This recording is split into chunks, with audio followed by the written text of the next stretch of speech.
अस्सलाम वालेकुम।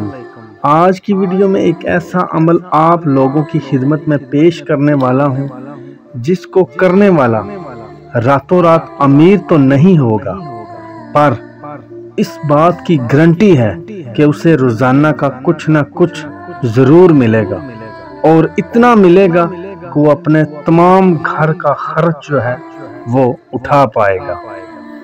दस्ते गैब का इंतहाई ताकतवर ये अमल है।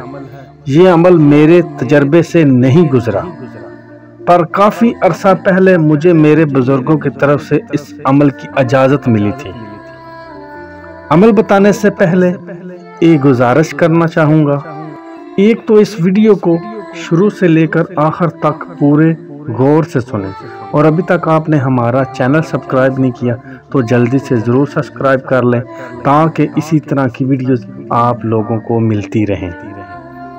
जैसा कि आप लोगों को पहले भी कई बार कई वीडियोस में बताया गया है कि इस अमल को सिर्फ नेक और परहेज़गार लोग ही कर सकते हैं, और आज की वीडियो में भी यही कहूँगा कि इस अमल को सिर्फ नेक लोग और परहेज़गार नमाज के पाबंद लोग ही करें। नाअहल लोग इस अमल को हरगिज़ शुरू ना करें, वरना खतरा अजीम है। सबसे पहले आप लोगों ने इस अमल की इजाज़त हासिल करनी है। इजाज़त के बगैर इस अमल का कोई फायदा नहीं और नुकसान का भी अंदेशा है। इजाज़त हासिल करने के बाद किसी भी एतवार को बाद नमाज इशा इस अमल को किया जा सकता है। सबसे पहले आपने एतवार वाले दिन एक मिट्टी की हंडी और सफ़ेद रंग का एक गज कपड़ा ले आना है।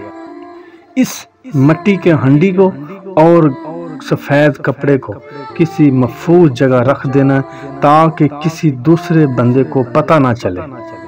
रात को बाद नमाज इशा गंदम के 41 दाने लेकर हर एक दाने पर सूरत कौसर को 7 मरतबा पढ़कर दम करें। अव्वल वाहर 11 मरतबा दुरूद इब्राहिमी ज़रूर पढ़ लें, और इसके बाद पढ़ाई वाले दाने को उस हंडी में डाल दें।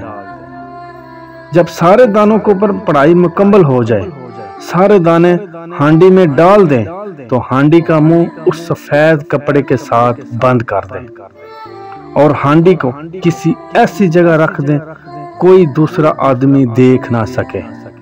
इसी तरह ये अमल रोजाना 41 दिन तक जारी रखें। 41 दिन पूरे होने के बाद इस हांडी पर रोजाना 41 मरतबा सूरत कौसर को पढ़कर इस हांडी में हाथ डालकर जो कुछ मिले उसे निकाल लें। याद रहे, हांडी के अंदर देखने की गलती मत करना, और ना ही हांडी से इस कपड़े को उतारना। बस कपड़ा इतना उठाना है कि आपका हाथ जो है वो हांडी के अंदर जा सके। इंशाअल्लाह अल्लाह के हुक्म से रोजाना आपकी गैबी इमदाद हो जाया करेगी। एक बात याद रखें, इन पैसों को रोजाना खर्च करना होगा, वरना अमल का असर ख़त्म हो जाएगा। वीडियो के आखिर में ज़रूरी बातों से आगाह करता चलूँ। अमल की जगह पाक साफ होनी चाहिए। इस अमल में हसार की कोई ज़रूरत नहीं। अमल के दौरान सफ़ेद लिबास पहन कर रखें। अमल के दौरान टाइम की ख़ास पाबंदी रखें, और अमल के दिनों में हर तरह की बुराइयों से दूर रहें। इस अमल को करने के बाद सारी ज़िंदगी सीना राज रखें। घर वालों को भी कभी पता नहीं चलना चाहिए कि आप रोज़ाना पैसे कहाँ से ले आते हैं। भाइयों और बहनों, अमल नहायत आसान है, और आप लोगों से गुजारिश है कि आप लोग इस अमल को ज़रूर करें, और जो लोग भी फ़ायदा उठाए मेरे बुज़ुर्गों के लिए दुआ कर दें। इसके अलावा जो इस अमल का ख्वाहिशमंद हो और इस अमल को करना चाहे, वो मेरे साथ राब्ता कर सकता है और मेरे बुज़ुर्गों से इजाज़त भी हासिल कर सकता है। और इस अमल के बारे में कोई भी आपके जहन में सवाल हो वो भी पूछ सकता है। اگر آج کی ویڈیو آپ لوگوں کو پسند آئی ہو تو اس ویڈیو کو لائک ضرور کر دیں۔ اگلی ویڈیو تک اجازت چاہوں گا۔ اللہ حافظ۔